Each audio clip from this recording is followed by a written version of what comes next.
Urban area da leba miyoi singna makhoi gi mathol longna saba yum singi terrace amadi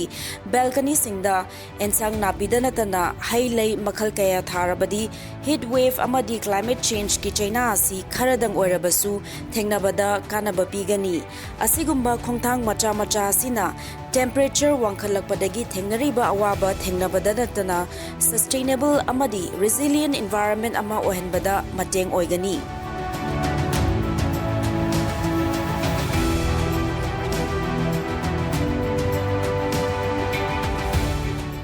Urbanization pattern, urbanization trends में लापु कांस दा कोई म्यूवे कोई लेरिबा urban दा आदि शहर दा लेरिबा प्रजासिंग सी कोई बा lifestyle लुई चेंज तो रहे कोई दा lifestyle change तो रोक पसी कहीं ना दा इन्हें फंगेबा land availability आएगी वेरिबा capacity आदि आएगी facilities में आप सिंगी depend सी मतुंग ना आएगी urban lifestyle change तो रोक आई यामनो busy schedule में लापु नमन में कांदा अदुगुम्बा changes लापु हाई मखल changes लापु जी मनुंग अमुक आएगी side hobby है मोइना ना तरगना आई पामजरुबा तरगना आएगी ethics आएगी hobby है मोइना इना rooftop ता terrace farming तो बगी सने भी हम साउंड अजी ट्रेन मुन लापा ओरिया तारे अदना आई hobby दे सुनतना आई कोई climate की लाइबा urban heat wave सी की control खरदंग तो बुंगम गदरा हाई वखलों से दा urban rooftop ता greenery थम्बगी culture में जो हम साउंड इस वक्त ना इंडोनेशिया दा लेरिबा अदगी बाली मैम सी अंकन कोई सोंग साइट सत्पा हो रहा है होने रहे तारे तो अच्छी मणिपुर सु मसी की ममिताब हो रहे कोई जी रूपटॉप फार्मिंग की मिंदा गार्डनिंग तो बा और फ्लोरिंग तो बा मसाम से हम तो रहे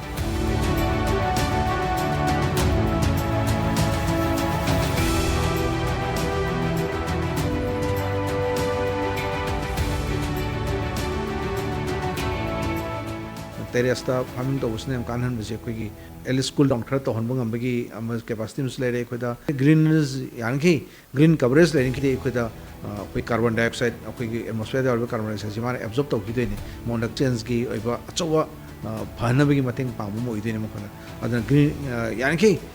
green coverage le hen mo hona bada koi rooftop farming se koi am support to janingi hoji rooftop tan tan even wall da greenery koi gi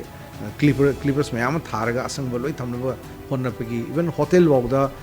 loyal मक्सी दुबई दे होटल से ग्रीन कवरेज के होटल तो आन ले रहे बने खोज से आरसीसी साबे यदि मतलब लॉयल ग्रीन कवरेज तो वो मतलब मशीना कोई मीथेन कोई ग्रीन हाउस गैस की कंट्रोल तो होने भी असोबा मसाम सो एरे कार्बन सिक्वेस्टर तो वो गम बनीना अतुके लॉयल ना कोई मखाद सो इंगन भी कुलों तो हम भी मांगदा पांबे में सो साउंड प्रपा अतुके लॉयल ना कोई मागी ऑक्सीजन filtration की असोबा कोई से थोनाव मपाम पाते पेना केस मसाम साबिरगा ऑक्सीजन याम एनहांस होबा दुम प्लान मखल मैम थाबिरगा दी आई रूम दो रिफ्रेशर ओई का है कॉन्सेप्ट अनो मैम रिसर्च मैम इरे है तारे कोदा अदन एवरी थोनाव खुदी मक्ता से मरुएंदी कोई second floor third floor five floor लेबा अदा देगदी याम कना तौना भाई तारे एवरी थोनाव सिंगी मपांदा केस मसाम सारगा कोई garden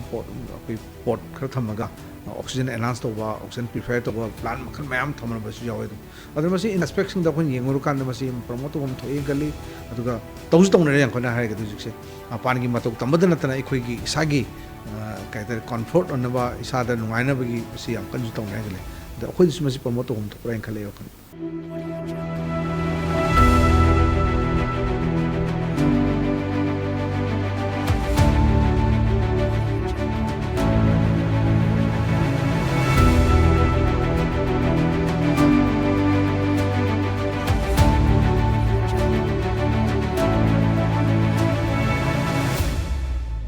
Yumthak amadi balcony da asang aman thaba asina isingi ayingba inil onhanduna amadi urum fanganduna aying asagi legadaba chang amada lehanbada mateng pangi asang aman pambi singna isingbu inil oina nuksita yahon kiduna akoi babu inghanbada natana asaba inil su hantahalli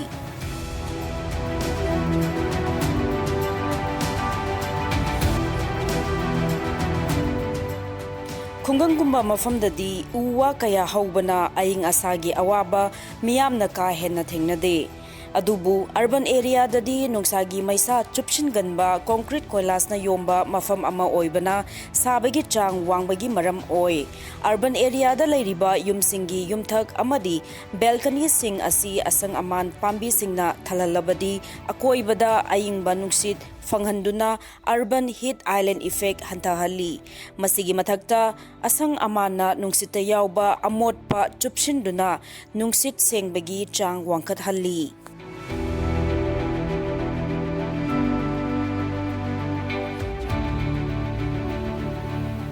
Sabagi chang wangkalakpana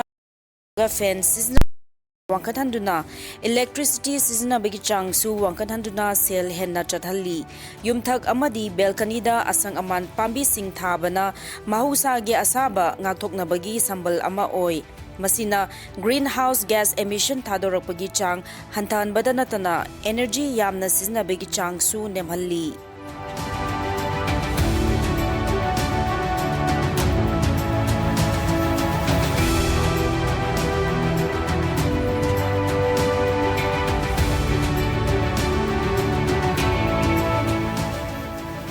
Yumthak amadi balcony da asangaman pambi sing thaba asina nongju tha matamda chutharakpa nonggi isingbu chupshin handuna urban area da toine ising ichau thokpa amadi iramna lada pakthokpagi awaba thengnabada kharadang oirabasu mateng oi asigumba mafam asida pambi kaya thaduna atai jiba panba makhal kaya lairatuna urban biodiversity ama sembada chauna mateng oiri.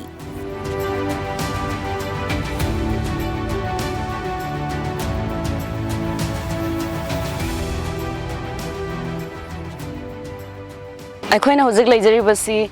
ꯁꯉꯥꯏ express Manipur ꯑꯦꯗꯤꯁꯟꯒꯤ editor ꯑꯣꯖꯥ ꯈꯣꯒꯦꯟꯗ꯭ꯔ ꯈꯣꯝꯔꯥꯝꯒꯤ ꯌꯨꯝꯗꯅꯤ ꯑꯩꯈꯣꯏ ꯂꯩꯔꯤꯕꯁꯤ ꯑꯣꯖꯥꯒꯤ ꯌꯨꯝꯒꯤ ꯇꯦꯔꯦꯁꯇꯅꯤ terrace ꯑꯁꯤꯗ ꯑꯣꯖꯥꯅ ꯍꯧꯖꯤꯛ ꯎꯄꯥꯝꯕꯤ ꯃꯌꯥꯝ ꯍꯩꯔꯥ ꯑꯗꯒꯤ ꯂꯩ ꯃꯌꯥꯝ ꯊꯥꯗꯨꯅ ꯂꯩꯔꯦ ꯑꯣꯖꯥ ꯁꯨꯃꯥꯏꯅ ꯇꯦꯔꯦꯁ ꯃꯊꯛꯇ ꯒꯥꯔꯗꯦꯅꯤꯡ ꯇꯧꯒꯅꯤ ꯍꯥꯏꯕ ꯋꯥꯈꯜꯁꯦ ꯀꯃꯥꯏꯅ ꯂꯥꯛꯈꯤꯕꯅꯣ ꯁꯨꯃꯥꯏꯅ ꯇꯧꯕꯅꯤ ꯑꯩꯁꯦ ꯑꯉꯥꯡ ꯄꯤꯁꯛ ꯄꯤꯛꯏꯉꯩꯗꯒꯤ ꯍꯧꯅ ꯎ ꯋꯥ ꯂꯩ ꯊꯥꯕꯁꯦ ꯌꯥꯝ ꯄꯥꯝꯃꯦ ꯑꯗꯒꯤ ꯑꯩꯅ ꯊꯥꯕ ꯄꯣꯠꯁꯤꯁꯨ ꯌꯥꯝ ꯍꯧꯒꯜꯂꯦ ꯑꯗꯨꯒ ꯑꯍꯥꯟꯕꯗ ꯑꯩꯒꯤ ꯌꯨꯝꯁꯦ ꯈꯣꯡꯃꯟ ꯑꯣꯀ꯭ꯔꯝ ꯁ꯭ꯇꯦꯠꯇ ꯂꯩꯔꯝꯃꯤ ꯃꯗꯨꯗꯤ ꯑꯩꯒꯤ ꯍꯤꯡꯒꯣꯜꯁꯤ ꯌꯨꯝꯁꯤ ꯂꯧ ꯁꯪ ꯑꯃꯔꯣꯝ ꯆꯥꯎꯋꯦꯕ ꯑꯗꯗꯤ ꯌꯥꯝ ꯊꯥꯏ ꯃꯈꯜ ꯃꯈꯜꯒꯤ ꯏꯟꯖꯥꯡ ꯅꯥꯄꯤ ꯑꯗꯒꯤ ꯎ ꯋꯥ ꯁꯨꯃꯥꯏꯅ ꯂꯩꯁꯦ ꯑꯩ ꯄꯤꯁꯛꯄꯤꯗꯒꯤ ꯊꯥꯕ ꯁꯨꯝ ꯍꯧꯔꯛꯄꯗꯨꯅ ꯁꯤꯗ ꯍꯣꯡꯉꯛꯄꯁꯦ ꯑꯩ ꯆꯍꯤ 30ꯃꯨꯛ ꯁꯨꯔꯦ ꯄꯦꯂꯦꯁ ꯀꯝꯄꯥꯎꯟꯁꯤꯗ ꯂꯥꯛꯄꯁꯦ ꯁꯤꯗꯗꯤ ꯌꯨꯝꯁꯤꯅ ꯂꯣꯏꯔꯦ ꯑꯩꯒꯤ ꯂꯩꯐꯝꯁꯦ ꯑꯗꯒꯤ ꯁꯨꯃꯥꯡ ꯃꯆꯥ ꯑꯃ ꯂꯩꯕ ꯃꯈꯥꯁꯤꯗ ꯑꯃ ꯂꯩ ꯁꯤꯗ ꯂꯣꯏ ꯊꯥꯔꯝꯃꯤ ꯑꯗꯨꯗꯒꯤꯗꯤ ꯁꯨꯃꯥꯡꯒꯤ ꯁꯨꯝ ꯌꯨꯝ ꯁꯥꯖꯜꯂꯛꯄꯩ ꯎꯄꯥꯏ ꯂꯩꯔꯛꯇꯗꯅ ꯑꯩꯁꯦ ꯄꯥꯝꯕꯤ ꯃꯌꯥꯝꯁꯦ ꯇꯦꯔꯦꯁꯇ ꯂꯣꯏ ꯄꯨꯈꯠꯂꯛꯄꯅꯦꯕ ꯄꯨꯈꯠꯂꯒ ꯅꯣꯡꯃꯗ ꯁꯨꯝ ꯊꯥꯔꯛꯄ ꯑꯗꯒꯤ ꯑꯩ ꯄꯥꯝꯖꯕꯗꯤ ꯁꯨꯃꯥꯏꯅ ꯎ ꯋꯥ ꯊꯥꯕ ꯂꯩꯁꯨ ꯊꯥꯕꯁꯤ ꯌꯥꯝ ꯄꯥꯝꯕꯅꯤꯅ ꯑꯗꯨꯅ ꯎꯄꯥꯏ ꯂꯩꯇꯗꯅ ꯑꯩꯁꯦ ꯇꯦꯔꯦꯁꯇ ꯊꯥꯔꯛꯄꯅꯦꯕ ꯇꯦꯔꯦꯁꯇ ꯊꯥꯕꯁꯤꯒꯤꯗ ꯌꯥꯝꯅ ꯅꯨꯡꯉꯥꯏꯕꯁꯤꯅꯅꯦ ꯃꯊꯛꯇꯅꯦ ꯉꯥꯏꯍꯥꯛꯇꯪ ꯋꯥꯔꯁꯨ ꯄꯣꯊꯥꯕ ꯏꯪꯁꯨ ꯏꯪꯉꯤ ꯑꯗꯒꯤ ꯌꯥꯝꯅ ꯃꯔꯨꯑꯣꯏꯅ ꯑꯩꯈꯣꯏꯒꯤ ꯀꯔꯤ ꯍꯥꯏꯇꯥꯔꯦ ꯍꯧꯖꯤꯛꯀꯥꯟꯒꯤ ꯌꯥꯝ ꯀꯟꯅ ꯉꯥꯡꯅꯔꯛꯏꯕ ꯀ꯭ꯂꯥꯏꯃꯦꯠ ꯆꯦꯟꯖ ꯑꯗꯨ ꯑꯗꯥ ꯃꯌꯥꯝꯁꯤꯗ ꯈꯔꯗ ꯑꯣꯏꯔꯕꯁꯨ ꯈꯖꯤꯛꯇꯪꯅꯤ ꯑꯗꯨ ꯑꯩꯒꯤꯁꯤꯅ ꯀꯔꯤꯝꯇ ꯃꯗꯨꯅ ꯃꯁꯛ ꯊꯣꯛꯄꯗꯤ ꯅꯠꯇꯦ ꯑꯗꯨ ꯑꯣꯏꯔꯁꯨ ꯎ ꯋꯥꯒꯨꯝꯕ ꯍꯧꯕꯁꯤꯅ ꯈꯖꯤꯛꯇꯪ ꯑꯣꯏꯔꯕꯁꯨ ꯃꯇꯦꯡ ꯄꯥꯡꯕ ꯍꯥꯏꯕ ꯋꯥꯈꯜꯁꯤꯁꯨ ꯂꯩꯕ ꯑꯗꯒꯤ ꯂꯦꯞꯄ ꯂꯩꯇꯅ ꯑꯗꯩꯗꯤ ꯑꯩꯁꯦ ꯑꯗꯨꯝ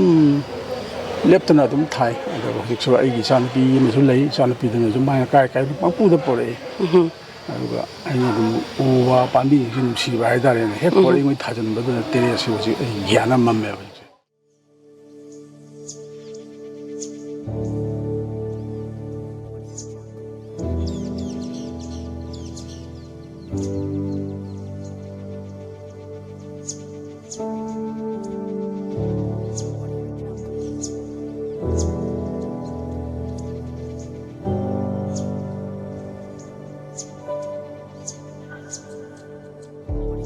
Mi yamna taba urban amadi suburban area singda chinjak mipal tangdanaba amadi mahuksagi fibamda tuna chaminanaba yumthak balcony community garden ahangba mafamsing amadi yum manungda chaba yaba pambi hai leina chingba pambi kaya thaba si hauzik chanabi ama oirakle masi afava khongthang amani.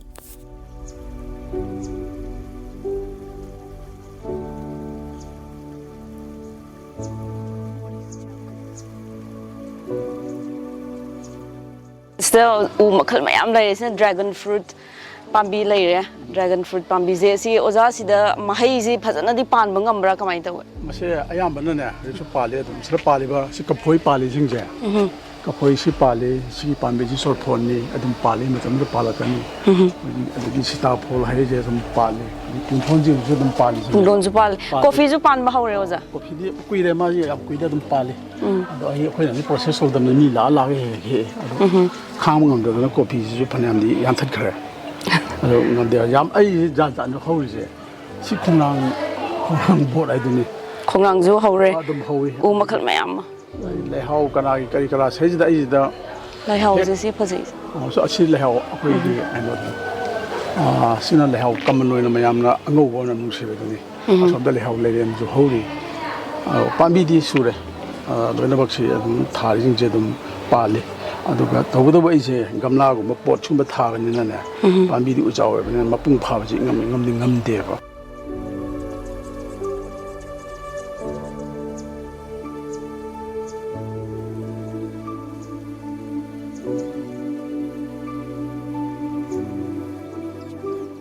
Urban farming असिना मफम अमदा लेरिबा मियाम पुनसिनबदा थौना पीबदा नतना मौसागी फिबमगी मतंगदा वखल ताहनबा अमदी मौसागी फिबम कन्नबगी इनोट अमसु पीरी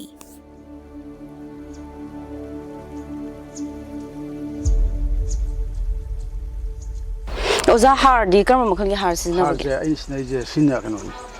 मसी अखोई लफोइसे लफोइ मकुजिंगनेबको लफोइ मकुगुंबा तिलहौ मकुगुंबा सुगुंबसे दम हापेबा सी कइगनोदा आइना सैजिदा नै होरेंग हालेगा उरकनी खोइ थोकाना सिदा सी थमिजे लफोइनेबको थेलिजे ओ थोइंगे थमिनेबा सी सताफोनि लफोइजे कइगनोदा आई सैजिदा सुम उवा याम home उसेक मयामजे पाइरेबा अदुना मोइसी मोइगी चाननबा मै लफोइजे थेपनी सताफोल थेली पुधोन अमुनबसे Moina चाइ sea dragon fruit dragon fruit उचेक मयाम ला चानबा इन थम उचीना चाबा उचीनाजु आई असेजो लोथोगसे थेसनमनि उचेकसिना चाइबा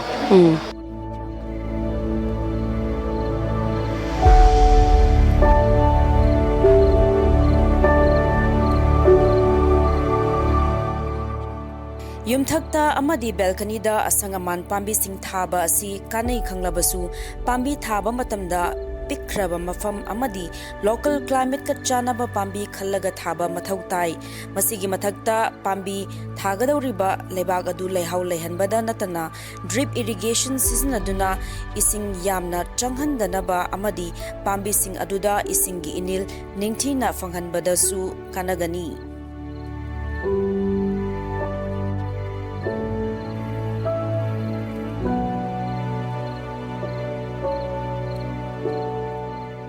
दे ओजा सीजे ड्रिप इरिगेशन की मोंग नि नन इसिंग याम चंगदना इसिंग चाइनाबा ड्रिप इरिगेशन तौरमने लैरी अदुगी कनोगा खुलाइगा तो अदुरा फुलक पखर पतौबदगी खांगमदना सिना हेरो थोस रुपजेते याइदना अदुना इसिंग से कंटिन्यूअस सप्लाई लेना बने अयुक से चाइरा कांदा से बतल जे अमु हाइजल हाइजल थंबिरमने तम तम तार कांदा मोइसिना इरिगेशन तौबा अतसी नोंगदा पंगे चौबदी अहुमरकुम करिगुम साइड्रदी यादे ओके अदुना सि तौरदी अनिरकुम साइरगा दुम यायबा अयुक माता अमा साइरगा दौरम साइरगा याबा अदुना चिकि ड्रिप इरिगेशन की मोंग तौबा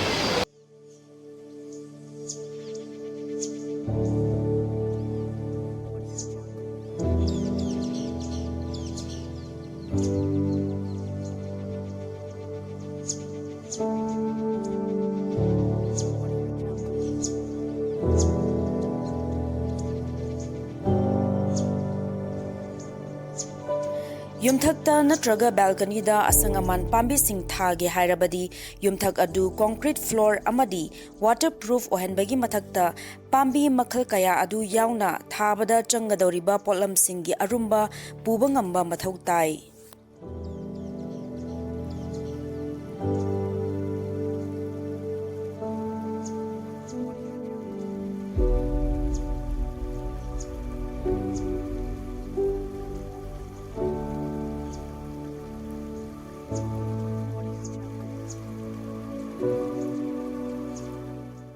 ꯌꯨꯝꯊꯛꯇ ꯑꯃꯗꯤ ꯕꯦꯜꯀꯅꯤꯗ ꯑꯁꯪ ꯑꯃꯥꯟ ꯍꯧꯕ ꯑꯁꯤꯅ ꯃꯤꯑꯣꯏꯕ ꯑꯃꯒꯤ ꯋꯥꯈꯜ ꯄꯨꯛꯅꯤꯡ ꯍꯛꯆꯥꯡ ꯅꯨꯡꯉꯥꯏꯍꯟꯕꯒꯤ ꯃꯆꯥꯛ ꯑꯃ ꯑꯣꯏꯔꯤ ꯉꯥꯏꯍꯥꯛ ꯑꯣꯏꯔꯕꯁꯨ ꯑꯋꯥꯕ ꯑꯃꯗꯤ ꯋꯥꯈꯜ ꯌꯥꯝꯅ ꯊꯥꯗꯕ ꯊꯕꯛ ꯑꯃ ꯇꯧꯔꯕ ꯃꯇꯨꯡ ꯑꯁꯪ ꯑꯃꯥꯟ ꯃꯔꯛ ꯑꯗꯨꯗ ꯆꯪꯗꯨꯅ ꯉꯥꯏꯍꯥꯛ ꯑꯣꯏꯔꯕꯁꯨ ꯄꯣꯊꯥꯖꯗꯨꯅ ꯑꯋꯥꯕ ꯀꯣꯛꯍꯟꯕ ꯌꯥꯏ ꯑꯁꯪ ꯑꯃꯥꯟ ꯄꯥꯝꯕꯤꯁꯤꯡ ꯍꯧꯔꯦ ꯍꯥꯏꯗꯨꯅ ꯌꯦꯡꯁꯤꯟꯗꯅ ꯊꯝꯕꯗꯤ ꯌꯥꯔꯣꯏ ꯄꯥꯝꯕꯤꯁꯤꯡ ꯑꯁꯤ ꯅꯤꯡꯊꯤꯅ ꯌꯦꯡꯁꯤꯟꯕꯤꯕ ꯆꯪꯏ ꯀ꯭ꯂꯥꯏꯃꯦꯠ ꯆꯦꯟꯖ ꯑꯁꯤꯒꯤ ꯆꯩꯊꯦꯡ ꯑꯁꯤ ꯊꯦꯡꯅꯅꯕ ꯑꯃꯗꯤ ꯑꯦꯗꯥꯞ ꯇꯧꯅꯕꯒꯤ ꯑꯐꯕ ꯈꯨꯠꯂꯥꯏ ꯍꯥꯏꯔꯕꯗꯤ ꯌꯨꯝꯊꯛ ꯑꯃꯗꯤ ꯕꯦꯜꯀꯅꯤꯗ ꯒꯥꯔꯗꯦꯟ ꯊꯝꯕ ꯑꯁꯤꯁꯨ ꯑꯃꯅꯤ ꯏꯝꯄꯦꯛ ꯅ꯭ꯌꯨꯁꯀꯤꯗꯃꯛ ꯑꯩ ꯖꯣꯏꯁꯤ ꯎꯁꯝ ꯏꯝꯐꯥꯜ